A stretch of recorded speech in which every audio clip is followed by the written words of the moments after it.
coração. E como Jesus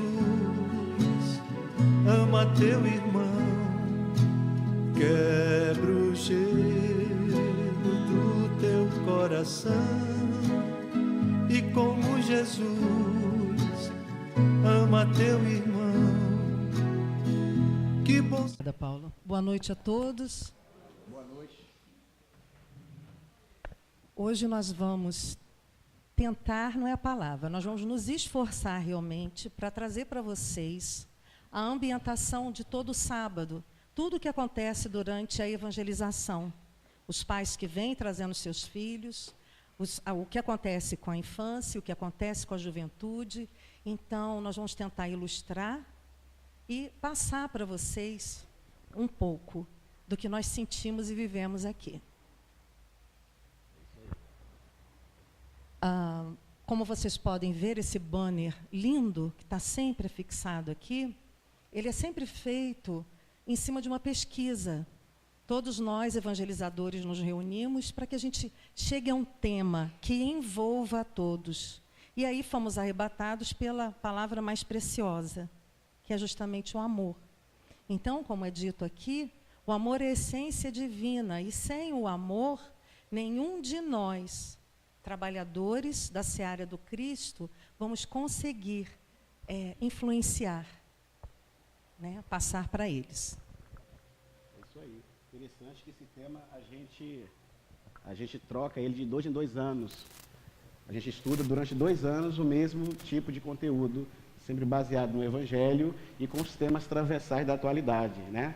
Droga, violência, sexualidade, namoro, todos os temas que a gente bullying, os temas que os jovens trazem da sociedade, a gente precisa estar, família, né?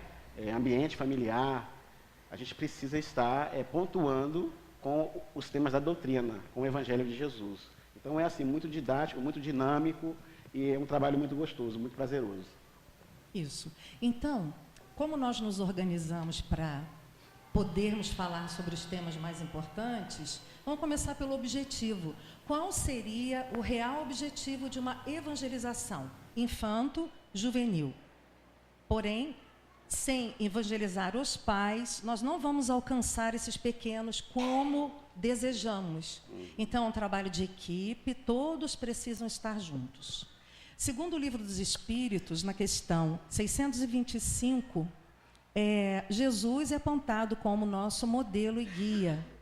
Então, é em cima de sua moral, é em cima do Evangelho de Jesus, que nós procuramos levar para esses jovens, para as crianças e para os adultos que aqui estejam, pais ou responsáveis, essa mensagem, que é o que nós precisamos para conseguirmos levar o nosso dia a dia, tirar as nossas dúvidas, trazê-los para a doutrina, fazer com que eles entendam o quanto é gostoso ser jovem, o quanto é bom ser criança na casa espírita. Então, todos os nossos sábados, eles são, eu sou suspeita, mas eu acho lindos. São dias especiais em que aqui chegamos e a ambientação, como vocês viram, acontece, e estamos também sentados como vocês, nem tão comportados, né? Um ambiente de muita alegria, né? Porque jovem e criança, vocês sabem, né? Às vezes a gente não consegue o silêncio adequado, mas faz parte, né? Isso faz parte da efervescência deles. E é isso que faz com que a gente também seja contaminado, contagiado pela alegria. A gente vê esses jovens, por exemplo, aqui, são jovens da casa, praticamente foram criados aqui dentro, e lendo uma página, fazendo uma prece aqui diante do público, né, a gente vê que o nosso trabalho ele tem esse lado de florescer, de multiplicar, porque, na verdade, os jovens de hoje, as crianças de hoje, eles são futuros trabalhadores de Jesus, né? A gente conta com esses jovens amanhã fazendo o trabalho que a gente está desenvolvendo hoje, né? E aí a gente precisa alcançá-los, né? E a melhor maneira de nós fazermos isso é pela exemplificação. O conteúdo ajuda muito, mas nós também temos que fazer a nossa parte, o nosso esforço, para que todos se sintam bem e felizes na casa de Jesus, que faz uma grande diferença para todos nós. Será que Jesus, ele conta com cada um de nós? será que ele, por si só, resolveria os problemas do mundo? A gente sabe que não, né? Jesus, ele tem uma idade assim que a gente não consegue calcular. Segundo Emmanuel, na obra A Caminho da Luz, Jesus recebeu das mãos do Criador um pedaço de bloco informe que se desprende da nebulosa solar e para uma determinada distância. Isso data, segundo a ciência dos homens, a aproximadamente 4 bilhões e meio de anos. Então, a partir dali, Jesus, com a sua equipe de arquitetos e engenheiros siderais, ele iria resfriar aquela camada e organizar as leis dos fenômenos físicos que regem a Terra. Então, a gente tem uma noção da idade de Jesus. O ser humano apareceu há aproximadamente entre 150 mil e 200 mil anos. Isso de acordo com a doutrina espírita, né? Então, quer dizer, a gente tem aí o homem há pouco tempo, mas antes disso a Terra sendo programada para que o homem pudesse aqui estar. E assim, quando o momento oportuno chegou, Jesus, com uma pleide de espíritos, deu um mergulho naquela crosta e ali deixou o protoplasma, germe sagrado dos homens de hoje. E a partir dali, do protoplasma, no fundo dos oceanos, muito lentamente, milhões de anos se passaram, até que aqueles seres foram migrando para a superfície, né? Obedecendo a um espírito de sequência. Nada é milagroso na natureza. Então, quando chegou o momento aprazado, existiu uma espécie de primata que foi escolhida para poder reencarnar o espírito imortal. Então, daquela espécie de primata em diante, foi feita uma cisão. Daqui para cá, nascem espíritos. Daqui para cá, continua sendo os símios e os macacos. Então, Charles Darwin estava com a razão. Nós realmente temos essa descendência, foi assim que nós surgimos. E Jesus, então, desde que o mundo é mundo, já tenta nos evangelizar, ou seja, mostrar nossa verdadeira destinação para que a gente consiga adentrar os planos celestes. Então, a partir daí, nós vivendo naquelas cavernas, a gente precisava fazer um curso rápido de crescimento, de civilização. Aconteceu que um planeta do sistema de Capela estava passando por um processo de expurgo. Existiam espíritos ali que estavam tumultuando a evolução daqueles que lá precisavam ficar. E o planeta atingiu o ponto de perpétua concórdia. O que quer dizer isso? Quer dizer que o mal não pode mais habitar aquele planeta. Ele precisa bater-se em retirada. E assim, Jesus, portanto, recebeu esses espíritos aí na Terra. Quem foram eles? Formaram 4 grandes grupos. Os arianos deram origem à raça branca, os indianos, os egípcios e os judeus. Deste grupo, apenas um tinha a ideia do Deus único, que eram os judeus. Portanto, Jesus precisou pautar neste grupo para fazer o seu plano de chegar a cada um de nós. Então, nós temos aí uma idade já muito grande, somos nós reencarnando e desencarnando, precisando nos evangelizar, precisando arrumar o nosso rumo ali, né? Acertar a porta estreita. E então, nós percebemos aí que a primeira revelação do homem, que foi Moisés, ele precisou realmente de uma disciplina, de uma certa rigidez, até que Jesus pudesse vir e apresentar a lei do amor para a gente. Tudo um projeto de educação, de pedagogia, né? Para que nós, espíritos imortais, pudéssemos muito pouco a pouco ir compreendendo a nossa verdadeira destinação. Mas Jesus também, com todo o seu conhecimento, com toda a sua perfeição, ele não poderia nos dizer tudo, porque nós ainda éramos muito infantis, espíritos ainda necessitados de evolução, de maturidade, e então ele vai deixar uma promessa para nós, que é do Consolador prometido. Se me amais, guardai os meus mandamentos, e eu rogarei a meu Pai, e ele vos enviará outro Consolador, a fim de que fique eternamente convosco.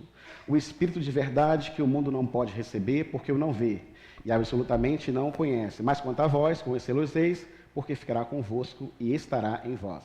Porém, o Consolador, que é o Santo Espírito, que meu Pai enviará em meu nome, vos ensinará todas as coisas e vos fará recordar tudo o que vos tenho dito. Ou seja, precisava do tempo, provavelmente a gente tinha esquecido as suas leis, a gente provavelmente já teria o renegado muitas vezes e precisava que algo acontecesse para que a gente pudesse voltar os olhos para o Evangelho.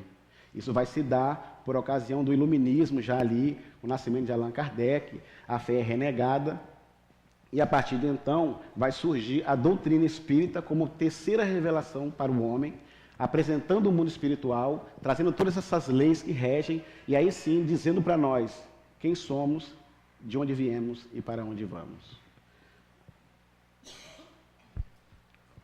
Então, se tratando de educação, porque essa é o nosso maior objetivo, porque sem educação nós não vamos ter o esclarecimento que necessitamos. Mas sem educação moral também não vamos evoluir como o nosso planeta, como todos os espíritos da esfera crística desejam que nós alcancemos.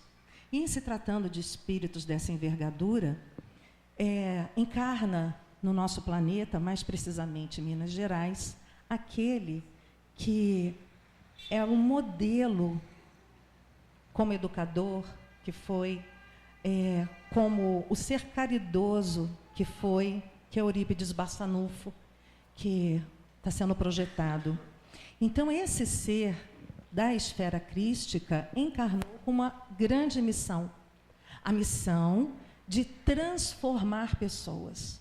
E é através do seu exemplo, é através do conhecimento, né, que ele já trazia, e de todo o seu interesse desde o início, desde a sua infância, em ajudar o próximo, ele foi trabalhando incessantemente, foi envolvendo pessoas, e nós temos uma história lindíssima sobre ele.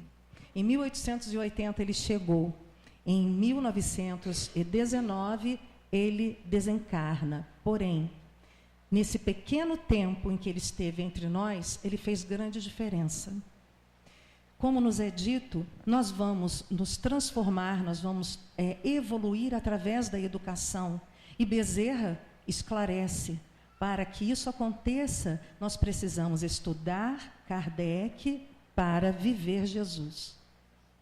Então, esse todo o objetivo nosso, todos os dias na Casa Espírita, são esses conteúdos que nos orientam e nos fazem grande diferença. Então, Eurípides, a sua história, né? Ele foi homeopata, ele foi político, filósofo, dramaturgo, poliglota, mas como educador não existiu um ser como aquele aqui. E, né, de tempos para cá, realmente não se ouviu falar de alguém que tivesse uma obra de sua envergadura. Por quê? Porque a proposta dele, sem conhecer Pestalozzi, era justamente, ele agia, ele trabalhava em cima daquilo que se chamava pedagogia do amor. Porque naquela época, enquanto encarnado, as crianças eram educadas, vocês lembram, com as palmatórias? Palmatórias, grãos de milho, feijão. Eu, quando estudava, o meu avô implicava comigo, dizia assim, vai aprender ou não vai? Vou pegar a palmatória. Ele adorava lembrar isso. Eu apanhei de palmatória. Apanhou? Apanhei. Sorte, né? Como eu sou antigo, né? Eu não apanhei, meu avô foi bonzinho. Mas, de qualquer maneira, isso é muito recente. Eu tenho relato, o Renato tem. E o que este homem sem igual fez? Ele trabalhava aquelas crianças de tal forma que elas, pela emoção, pelo contato, pelo amor, pela disciplina, mas, acima de tudo, pela presença e exemplo dele, elas amassem o ensino, elas amassem aprender. E o que ele fez? Através do seu método, sem igual, as notas eram tão impressionantes que todas aquelas pessoas que se destacavam intelectualmente no nosso país se deslocavam para Sacramento, Minas Gerais, todo final de ano para acompanhar aquele momento único que eram os testes, porque as notas eram impressionantes, as colocações, a alegria e o prazer sem igual daquelas crianças, daquela cidadezinha tão pequena. Aí, em cima do amor, mais uma vez, ele arrastava aqueles seres, arrastou inúmeras pessoas, porque o trabalho dele era constante e era diário. Bem, então, em se tratando dele, em determinado momento, porque aos 24 anos, Eurípides já era diretor de uma escola, e ele lecionava todas as matérias, bastava que um professor faltasse, mas mesmo com toda essa capacitação, aquele colégio afundou em dívidas. Aquele colégio já não tinha mais condição de pagar os seus professores. Aí ele desesperou. Ele ficou realmente muito preocupado, triste, chorou mesmo. Então existem, né? Essa cena fica na nossa memória, porque a maior parte de nós já deve ter ouvido falar. Então, num dia de profundo desespero, ele já não tinha, até a plaquinha que ele colocou em frente à escola, oferecendo aulas particulares, ele não conseguiu o retorno de ninguém.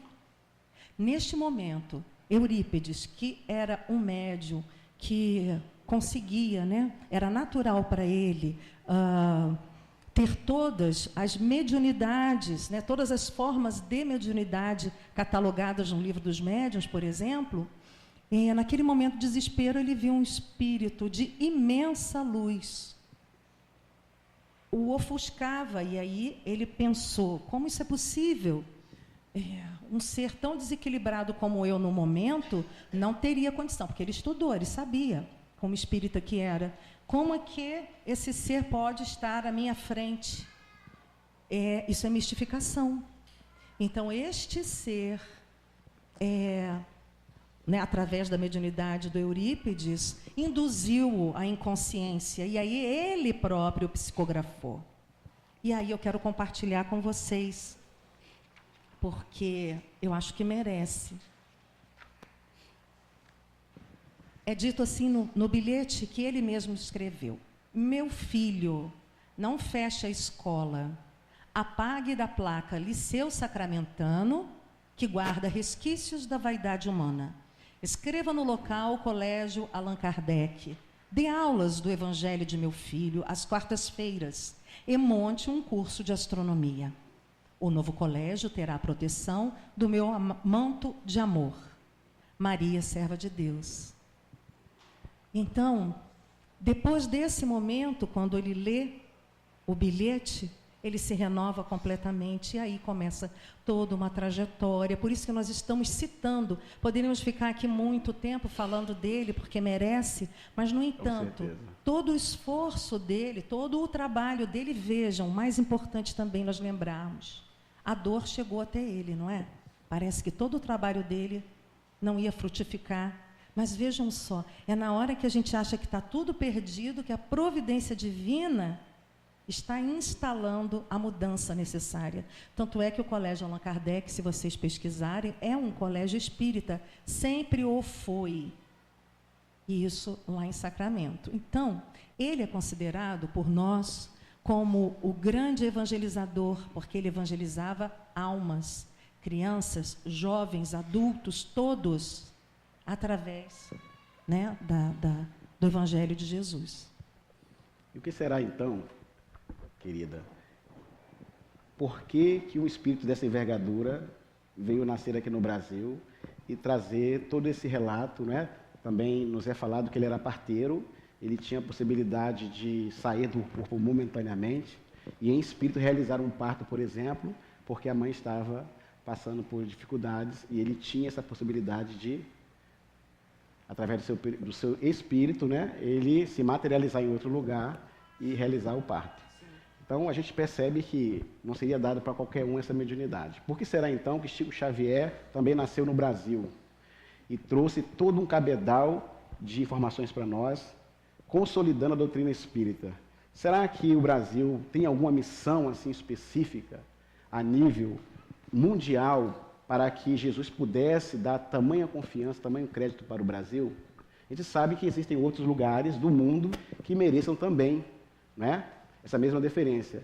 Mas o Brasil em si, certamente ele deve ter alguma coisa a mais, não é? Então esse livro aí de Chico Xavier, Brasil, Coração do Mundo, Pátria do Evangelho, através do Espírito Humberto de Campos, ele vai nos relatar a missão do Brasil.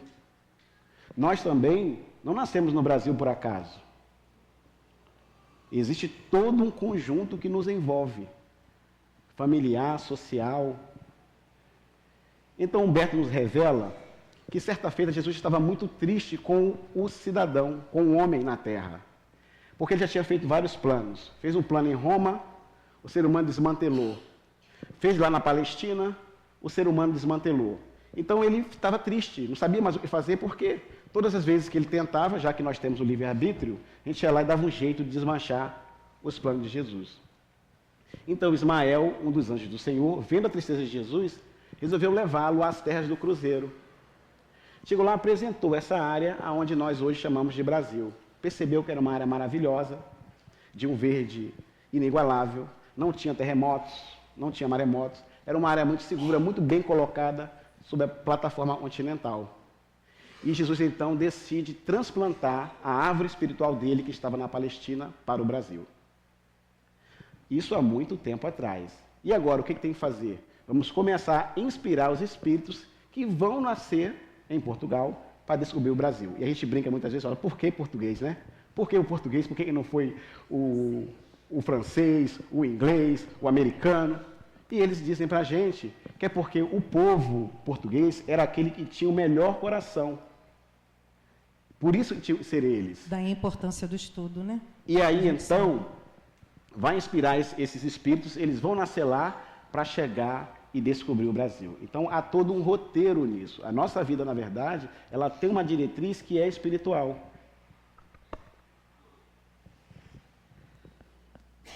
O Brasil não está somente destinado a suprir as necessidades materiais dos povos mais pobres do planeta, mas também a facultar ao mundo inteiro uma expressão consoladora de crença e fé raciocinada e a ser o maior celeiro de claridades espirituais do orbe inteiro.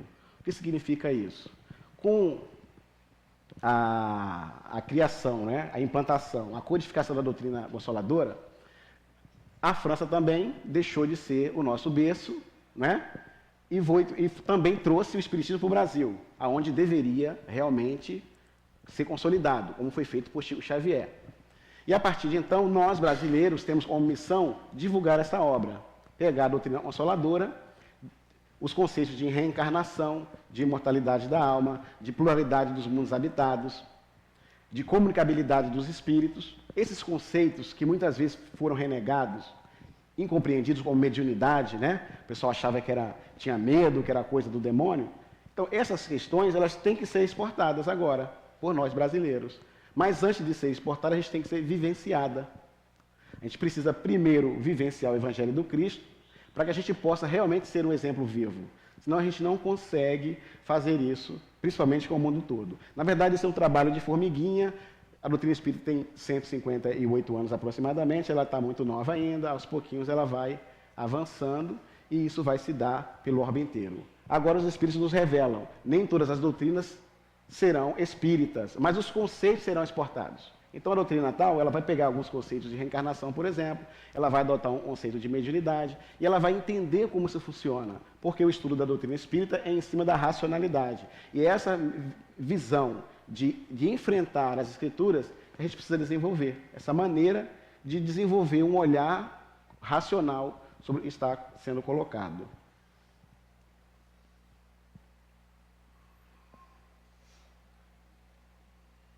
E aí, se tratando de educação, a irmã Blandina, que é um espírito muito amoroso, ela trabalha no plano espiritual pela evangelização, ela tem uma frase que caracteriza bem esse momento que nós estamos atravessando. Nós sabemos que a Terra está em uma turbulência só. Já se foi falado em mundo de regeneração, que os brancos e pacíficos herdarão a Terra e que nós, de alguma forma, estamos inseridos nesse momento de mudança, nesse momento de turbulência. Então ela diz o seguinte: o trabalho de evangelização, no sentido de educação com Jesus, assume um caráter de máxima urgência e importância no momento evolutivo que vivemos.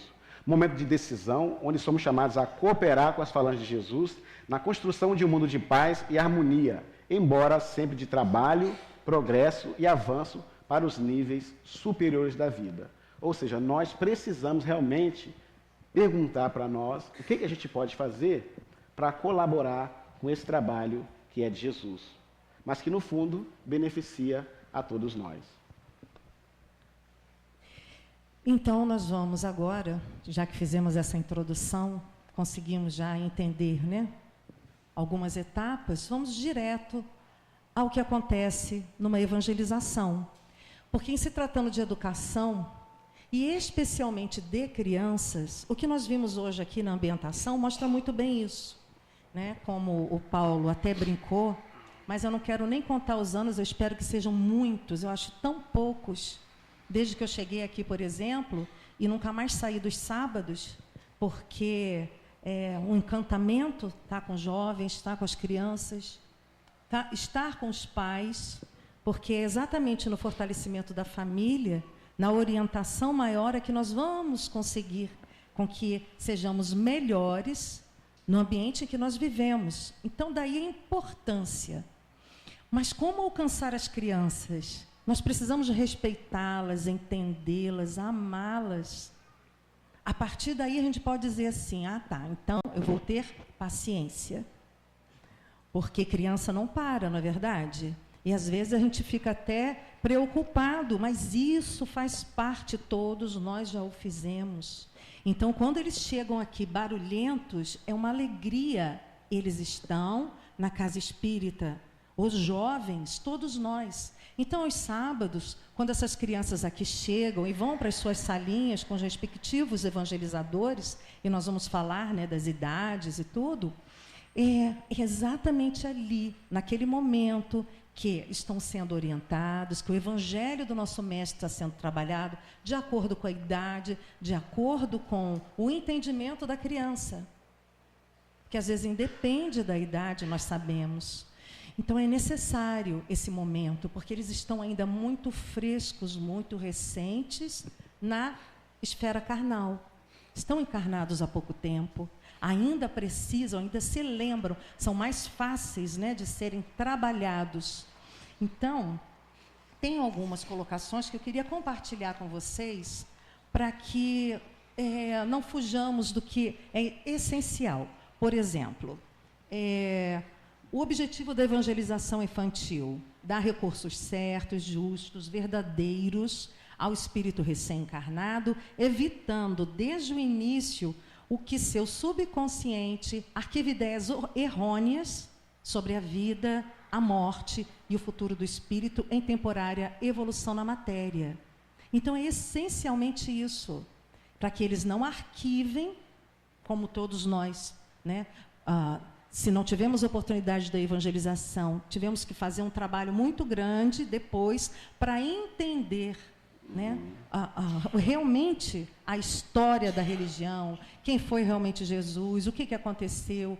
No entanto, eles são trabalhados desde tenra infância e isso, garanto, faz uma diferença impressionante. Você me revelou que nem foi evangelizada, né? Não. Você teve que correr sozinha atrás. Sim, né, na fase adulta. Na fase adulta, né?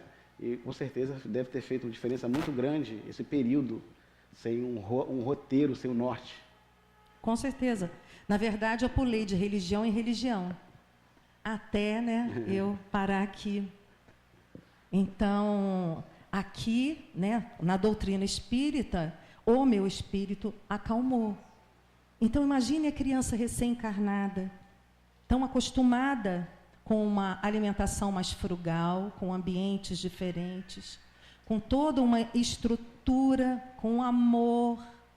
Aí entra na densa matéria e nunca mais ouviu falar que é um espírito, nunca mais ela teve conhecimento de que a vida é muito além desse corpo. Então é nessa fase que eles começam a fortalecer ainda mais esses conceitos, para que não se impressionem com o que vem. O que vem é temporário, o que vivem na matéria é temporário.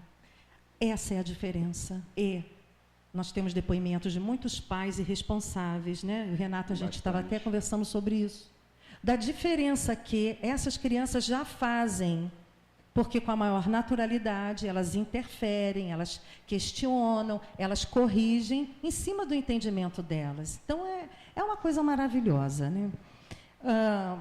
Emmanuel responde a uma pergunta que eu gostaria de compartilhar com vocês. É possível a renovação do mundo em que habitamos, além da reforma interior de cada um para o bem, sem darmos à criança de hoje um embasamento evangélico? E ele responde: sem a renovação espiritual da criatura para o bem, jamais chegaríamos a um nível superior que nos compete alcançar. Ajudar a criança, amparando-lhe o desenvolvimento sob a luz do Cristo, é cooperar no crescimento da reforma santificante da humanidade, na direção do mundo redimido do amanhã. Ok. Então, só essa colocação dele já faz com que a gente diminua as críticas, o medo, para que nós possamos trabalhar, aí é a diferença, para que as gerações que já estão aqui, elas possam, né, amparadas por nós, elas possam fazer a diferença. Porque nós precisamos evoluir, não é verdade? O tempo inteiro nós ouvimos isso. Mas precisamos dar, qual é a renovação? Qual é a renovação da casa espírita? São os nossos pequenos, são os jovens que mais tarde, como o Renato falou, vão estar nesse trabalho, na recepção, na cantina, no bazar, todas essas tarefas. Mas se não forem estimulados, nós teremos poucos trabalhadores, como ouvimos sempre, né? A seara é grande, mas aqueles trabalhadores não são tão, né, em número tão significativo. Se queremos mudar a sociedade, amparemos a criança, amparemos os jovens, estimulemos para que pensem o bem, falem o bem, sintam o bem, vivam o bem, porque não há nada de errado nisso, ao contrário. Então, o conhecimento, ele é libertador, e eles tendo, né, esse contato, ouvindo de todos nós, do evangelizador, dos pais, dos coleguinhas, que o correto, né, é uma atitude moral mais equilibrada, que é muito bom conhecer o Evangelho de Jesus, isso é uma alegria para todos nós. Certa feita, eu ouvi um pai dizer que ele não ia colocar o seu filho na evangelização porque era livre-arbítrio, então mais tarde, quando ele tivesse maturidade para saber o que seria religião, ele iria escolher aquela religião que melhor ele se interessasse. E a gente vê que isso é um verdadeiro engano, porque se nós recebemos a educação do mundo, se nós recebemos a educação material, a educação das escolas, para que a gente possa se pautar nas leis humanas e ter o nosso espaço, isso, assim também deve ser com relação ao espiritual. A gente precisa investir para que essa criança possa, desde cedo, estar ali com segurança, tendo conhecimento do Evangelho do Cristo. Agora, se mais tarde isso pode ocorrer, ele sendo espírita e decidir por outra religião, com certeza ele está livre, mas ele tem autonomia, ele tem discernimento para ter essa decisão com mais segurança. O que a gente não pode é achar que a criança, por si só, ela vai se achar no mundo. Na verdade, ela vai estar mais perdida do que uma outra que tem qualquer segmento religioso, porque todas as religiões têm o propósito de encaminhar o espírito para Deus. Então, para que não ouçamos de outras pessoas que os responsáveis por eles somos nós. Ora, se somos responsáveis por eles, então nos cabe conduzi-los à casa espírita, sim. E eles vão adorar, não tenham dúvida disso. Porque às vezes eles chegam aqui de cara emburrada, a gente sabe, né? Primeiro momento, né? Sim, com certeza. As jovens, aí o Renato vai falar sobre eles, que participam de Comércio, não é, Beth? Emburrados, eles querem voltar. E, no entanto, eles são tão envolvidos pelo trabalho espiritual, o trabalho dos tarefeiros, a ambientação, que eles não querem mais sair. Eles só perguntam o tempo inteiro, inclusive os pequenos. Ah, quando é que é a próxima Comércio? Eu quero que tenha muitas Comércio. Então, é lindo a gente ouvir isso. Isso é possível? Todos são.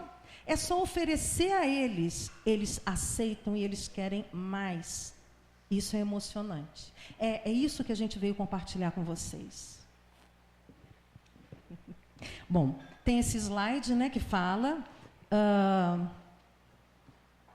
a delicadeza da idade infantil os torna brandos, acessíveis aos conselhos da experiência e dos que devam fazê-los progredir. Nessa fase é que se lhes pode reformar os caracteres e reprimir os maus pendores.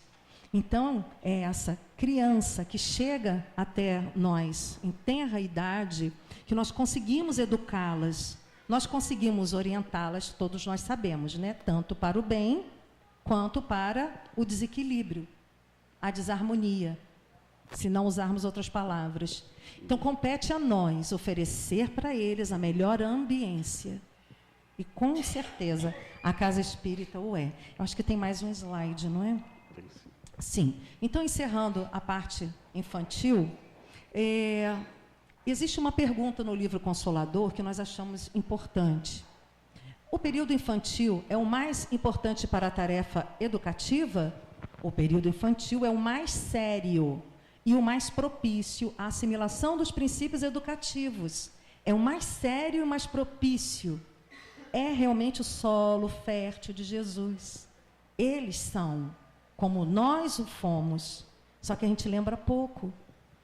Então, aproveitando essa doçura, essa maleabilidade desses seres tão necessários, é que nós podemos fazer esse trabalho maravilhoso como pais, responsáveis, educadores, evangelizadores. Disseminando por toda a terra as luzes cristalinas da verdade e despertando a consciência humana para a era porvindoura de uma autêntica compreensão espiritual da vida, cooperemos com o Cristo na evangelização do homem. Bezerra de Menezes. Bom, aqui nós temos, né, algumas fotos que ilustram o que acontece aqui, né, as salinhas, as crianças, e nós vamos apresentar para vocês os ciclos da infância. Aqui é o maternal, 3 e 4 anos, que tem como evangelizadoras a Fernanda e a Beth. Logo a seguir, jardim, né, compreende a idade de 5 ou 6 anos, Dejanê e a Cláudia Correia. Temos 2 Cláudia.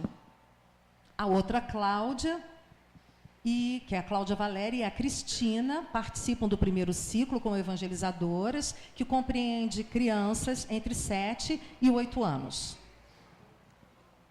Os ciclos da infância da Casa Espírita também, né? Nós encontramos as crianças na fase de 9 e 10 anos e temos como evangelizadoras a Érica e a Adilene. Só para encerrar, essas fotos elas foram tiradas ontem, porque nós achamos apropriado, né, fazer essa ilustração. E ontem, como nós sabemos, houve um esvaziamento, né, justamente por causa de feriado prolongado. Então, nem todos os evangelizadores aparecem, e muito menos todas as crianças. Verdade. E a gente vai entrar agora na Juventude Espírita, que para mim, foi o primeiro trabalho que eu peguei na Casa Espírita. Eu fui convidado para esse trabalho. No início, eu tinha muito medo, né, de aceitar uma responsabilidade tão grande, trabalhar com jovens. E aí, o primeiro grupo foi o grupo de 13, 14 anos, que para mim me ensinou muito, porque eu tive uma infância também turbulenta, e a gente percebe que diversas questões ali fazem parte ou fizeram parte da nossa vida. Então, a gente tem, de alguma forma, a gente pode auxiliar. E, com certeza, com o esclarecimento da doutrina espírita, fica mais fácil a gente poder chegar ao coração deles, criar essa identidade para poder, então, fazer algum tipo de interferência positiva para que eles possam sair daqui melhores. E aí, então, essa fase da juventude, a adolescência, é o período próprio do desenvolvimento físico e psicológico, que se inicia aproximadamente aos 14 anos para os rapazes e aos 12 anos para as moças, prolongando-se até os 20 e 18 anos, respectivamente, nos países de clima frio, sendo que nos trópicos há uma variação para mais cedo. Ou seja, aqui no Brasil, por exemplo, há uma variação para mais cedo. Então, o que nós temos aí? Nós temos um jovem, um adolescente, em que os hormônios estão descendo pelo corpo, na velocidade da luz. Então, ele fica meio realmente estranho, ele fica inseguro, ele tem diversos tipos de situações que ele precisa aprender muito rápido, ele precisa amadurecer muito rápido e, na verdade, ele não tem tempo para isso. Então, ele fica meio inseguro, ele tem diversas crises. Todo adolescente certamente passa por algum tipo de conflito. E a Casa Espírita ela é o local ideal para falar sobre esses conflitos. O que acontece? Muitas vezes, o jovem, por exemplo, ele fica meio receoso de se abrir, ou se abrir com os pais, ou se abrir com um amigo. E muitas vezes ali, nesse círculo que a gente abre, né, o estudo é em círculo, um coloca uma deficiência, uma dificuldade, uma insegurança, o outro também coloca, e acaba todo mundo falando a mesma linguagem, todo mundo se conhecendo, se identificando, e aí o estudo acontece sempre à luz do Evangelho. Então, o que nós temos aí? Nós temos jovens hoje, por exemplo, na sociedade, que está o tempo todo convivendo com violência, com sexualidade desregrada, com bullying, com famílias desestruturadas, enfim, problemas como vícios, drogas, que nós sabemos que existe. Se ele não tiver uma segurança, se ele não tiver uma orientação, ele pode ceder e ir para o mau caminho. Então a casa espírita acaba sendo um local assim de referência, para que a gente possa trazer o nosso jovem para que ele tenha esse contato com a doutrina reveladora, sabendo que ele é um espírito imortal, reconhecendo-se como espírito que está aqui por pouco tempo e a partir daí caminhar com mais segurança nas estradas da vida. E Joana de Ângeles, então, nesta obra Adolescência e Vida, psicografia de Divaldo Franco, ela vai dizer o seguinte: o único antídoto, porém, ao mal que se agrava e se irradia em contágio pernicioso é a educação.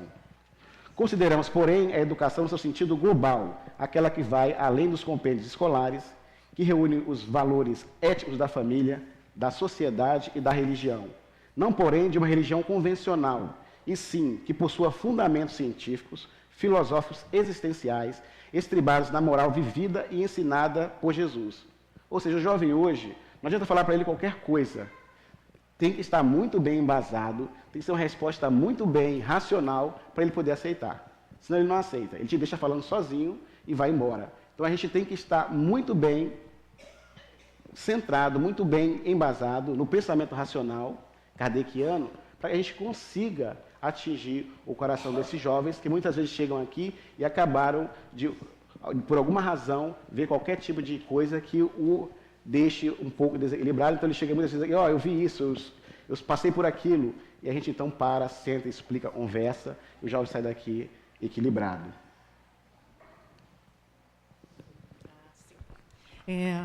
Uma coisa que eu queria comentar também é a coisa mais linda. Quem acompanha os jovens, as crianças e os jovens, Augusto e Djanira acompanharam isso bastante tempo, e tantos outros evangelizadores, eles crescem sem que a gente perceba. Aí um belo dia eles estão no passe, um belo dia eles estão servindo a água, um belo dia eles estão lá na recepção, um belo dia eles estão cantando aqui. E logo eles estarão nas salas. E aí é emoção todo sábado. Nós já temos jovens como evangelizadores. Jovens que foram da casa e hoje trabalham na evangelização. Então, se tratando de influenciação espiritual, é só para que nós entendamos qual é a diferença que faz no ser a evangelização. Nos é dito, nos é ensinado que do plano espiritual, né? Como que isso funciona? A própria imagem já mostra um jovem compenetrado sendo assistido, influenciado. Então, na hora do... Vamos imaginar um jovem que abandonou a casa espírita porque foi estudar, saiu, né, da sua cidade, ou foi trabalhar. O que acontece com todos nós é temporário, mas acontece. E numa fase que, às vezes, precisa de, né, da ambientação que uma casa oferece. Tem uma dificuldade, tem um problema. Como é que o seu mentor, o seu guardião vai alcançá-lo?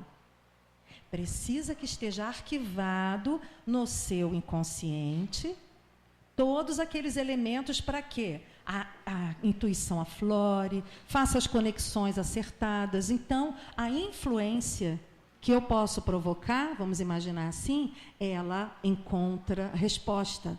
E aí esse jovem deixa de viver uma dificuldade maior, ou esse jovem adulto, porque simplesmente, com toda certeza, ele esteve na evangelização. Essa é uma das grandes diferenças. É verdade.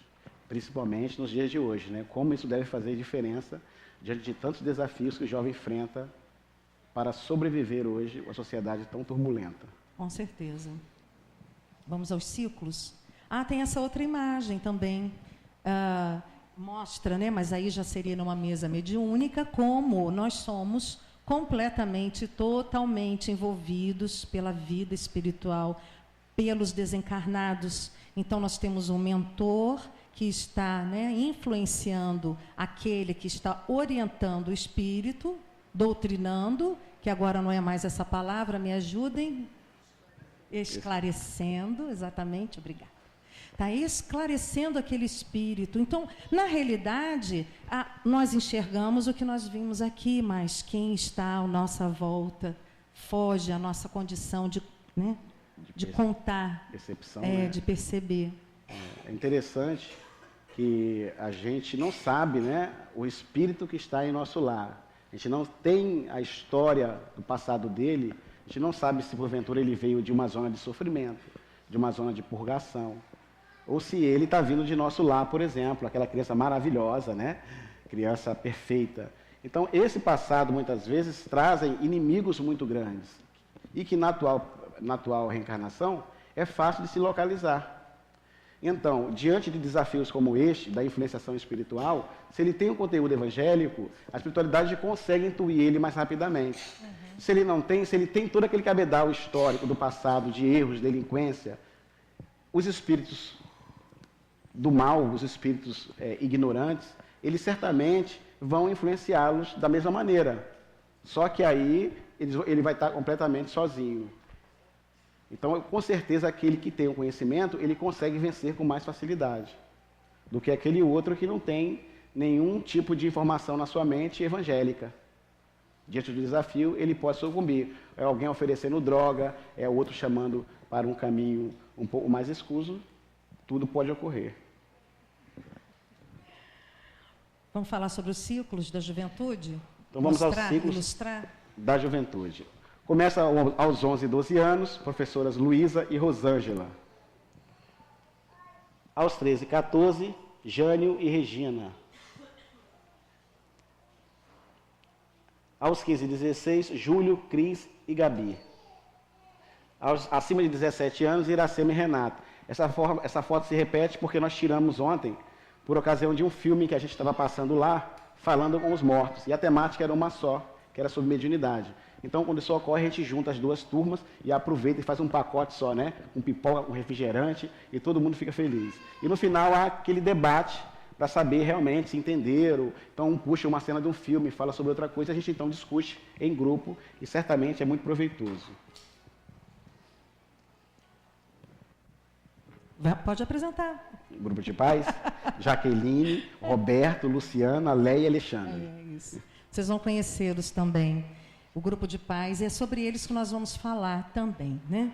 Como influenciar nossas crianças, como pedi-los para que se comportem como desejamos, como estabelecer regras, como pedir que eles orem, por exemplo, se nós não o fazemos. Então, quando um grupo como esse, né, que aqui todos os sábados se reúne junto com a evangelização infanto-juvenil, que é o grupo de pais e família, porque os responsáveis participam e outras pessoas que não tenham filhos na casa costumam também frequentar e sempre acrescentam. O que nós precisamos é disso, o conteúdo que o outro traz, a sua experiência de vida. Então, em cima desse trabalho que é feito, evangelizando pais, orientando, trazendo, estudando com Kardec também, nós vamos alcançando objetivos cada vez maiores. Ontem, por exemplo, sábado, foi uma tarde inesquecível para todos nós, pais que aqui estávamos, porque nós conseguimos abordar um tema não muito fácil, né? Que é justamente sobre a frustração, né, Soninha?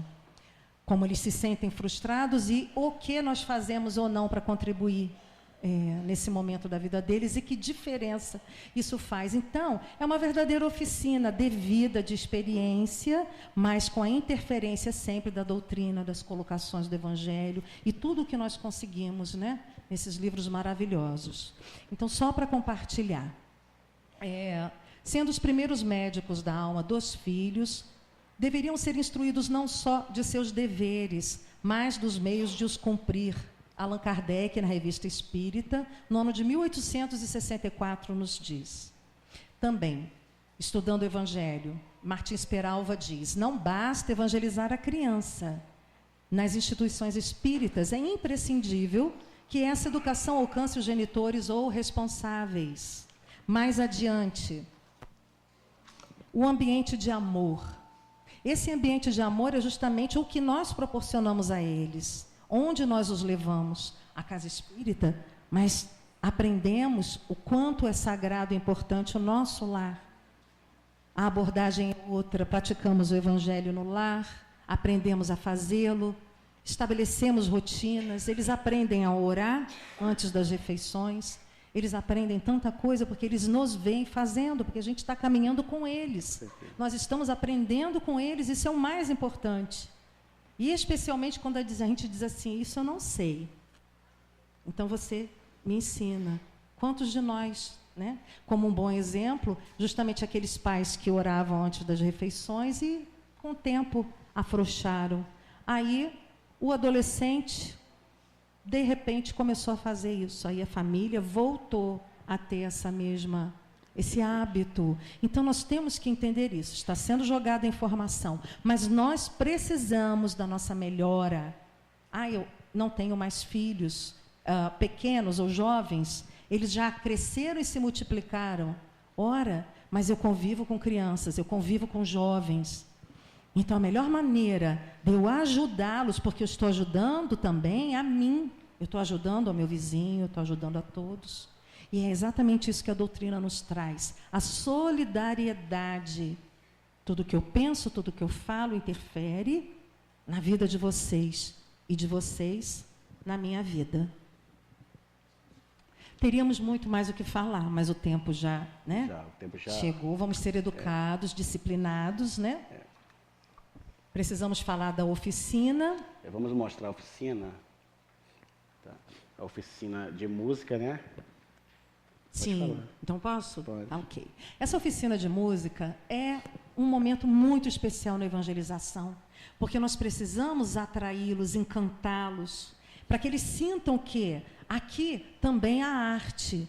E o Jailton, há anos, vem trabalhando com essas crianças, desde pequeninos até a adolescência, para que eles façam o que nós vimos acontecer hoje. Eles vão aprendendo, mas nem sempre é possível, né, esse contato tão íntimo com eles, a ponto, né, de uma aula particular, como o Jailton já explicou tantas vezes. Isso não é possível, é um trabalho de equipe, um ajudando ao outro, um ensinando ao outro. Então, é muito bonito de ver. Mas o que nós passamos a fazer?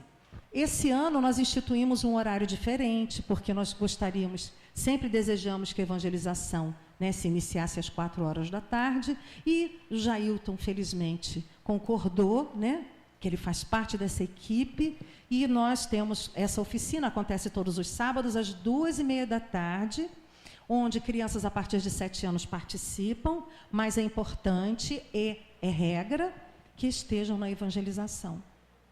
Tá? Então, esse trabalho vocês viram hoje, esse trabalho vocês veem às vezes em seminários, em palestras, e é esse encantamento, né? Aqui tem a foto da oficina de música, né? Alguns deles aí estão. Quer falar? Eu gostaria só de pontuar a questão da música, né? Segundo o Rossini, eu andei pulando a transparência para poder correr um pouco, mas Rossini fala que a música ela é capaz de abrir a nossa alma, de adentrar a nossa alma, de nos transportar, portanto, para o estado de espírito, de tão profundo que a música é. E a doutrina espírita ela é muito rica em músicas espíritas, né? A gente tem um universo de músicas espíritas, a gente utiliza essas músicas e a Casa Espírita também acaba aproveitando da música, né? Na Omeg, nos eventos aqui que a gente faz, sempre tem a música. E, por outro lado, na evangelização, a gente também fala da música. Porque nós sabemos que a música hoje tem uma música muito perniciosa, né? O Rossini vai falar a respeito de músicas sensuais, de músicas agressivas, de músicas que, de alguma maneira, em vez de educar a criança, ela deseduca. Ela leva a criança para o caminho da sensualidade, para o caminho do vício. Então, a gente precisa estar atento que tipo de música a gente está ofertando aos nossos filhos, aos nossos jovens, para que ele não possa ser contaminado, para que ele tenha condições de ouvir uma música e conseguir dizer, não, essa música não é boa para mim. Hoje tem uma onda de funk muito grande, que muitas vezes tem alguns que dá até para aproveitar, mas um grupo a gente não consegue nem ouvir. Tamanha desclassificação da mulher, tamanha degeneração dos costumes. Então a gente tem que ter essa noção, o jovem também precisa.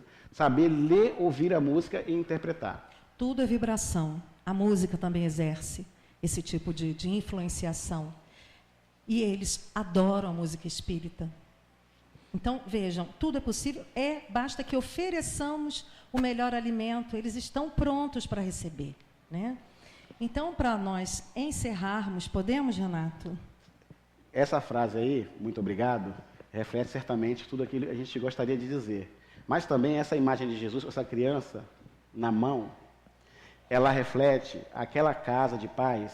Antigamente, o pai tinha, alguns, claro, mania de colocar o filho para fora, a filha para fora, por algum tipo de desvio, por algum tipo de conduta, que hoje já não cabe mais. Hoje a função do pai é receber. Então o pai hoje precisa estar com as casas sempre abertas para que o filho, após a sua emancipação, após a sua maturidade, ou após os seus erros, como o filho pródigo fez com o pai dele, retornar para casa, que deve certamente ser o porto seguro.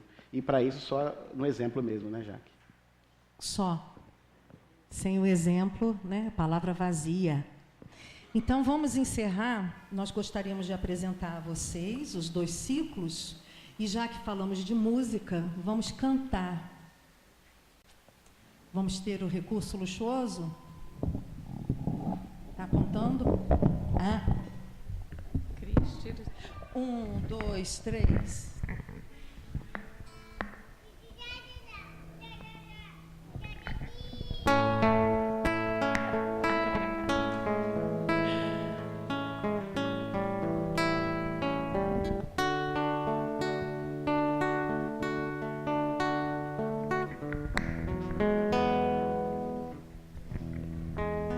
Evangelize, coopere com Jesus. É convite especial para você que faz o bem, só quer o bem servir. Levanta outra alegria de sorrir. Evangelize, coopere com Jesus. É convite especial para você que faz o bem, só quer o bem seguir. Levanta outra alegria de sorrir. Estudar, estudar, servir, servir. Evangelizar é tarefa de luz. Espírita é educar com Jesus. Evangelização espírita é educar com Jesus.